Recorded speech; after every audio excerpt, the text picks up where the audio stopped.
সেই ভগবানের দিব্য লীলা স্মরণ করুন, আপনাদের চরণ ধরে আমাকে দান করুন। আপনারা সেই ভগবানের লীলা স্মরণ করতে করতে লীলাময়ের চরণে যদি একবার হাত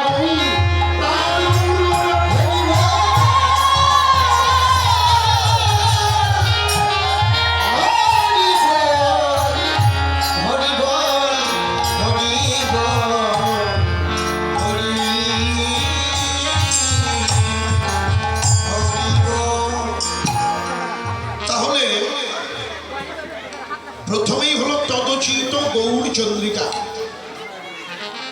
ভাবাবিষ্ট বৈষ্ণব কবি তিনি বললেন হেম শয়ে অতি গোড়া। হেম অর্থ কি? স্বর্ণ।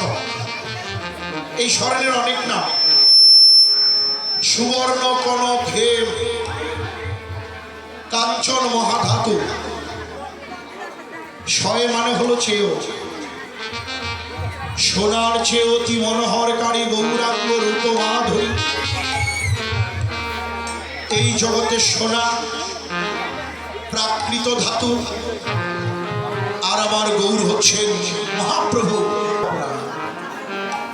তার তুলনা তুলনা তুলনা তুলনা তুলনা তুলনা তুলনা তুলনা তুলনা তার তুলনা তারই সাজে, তুলনা তুলনা তার তুলনা তার সাজে, তুলনা তুলনা তার তুলনা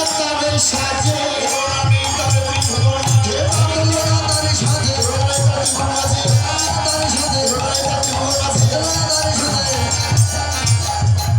তুলনা তুলনা জগ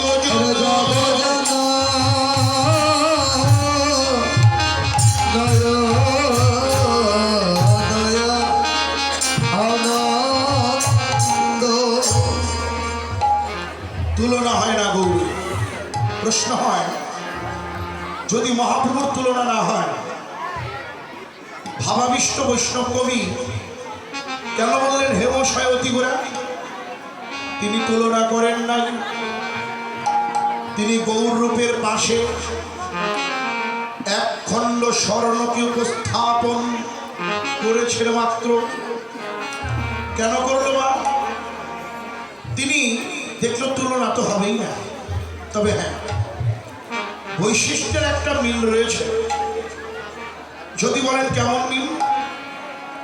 যারা স্বর্ণকার তারা স্বর্ণকে গলায়, স্বর্ণ হলো কঠিন ধাতু, তাকে গলাতে হলে ওই স্বর্ণের উপরে আগে সোহাগার একটা প্রলেপ দিতে হয়, তারপরে অগ্নি প্রজ্বলন করে তাদের তাপ দেয়, স্বর্ণ গলায়, সেখান থেকে বিভিন্ন ধরনের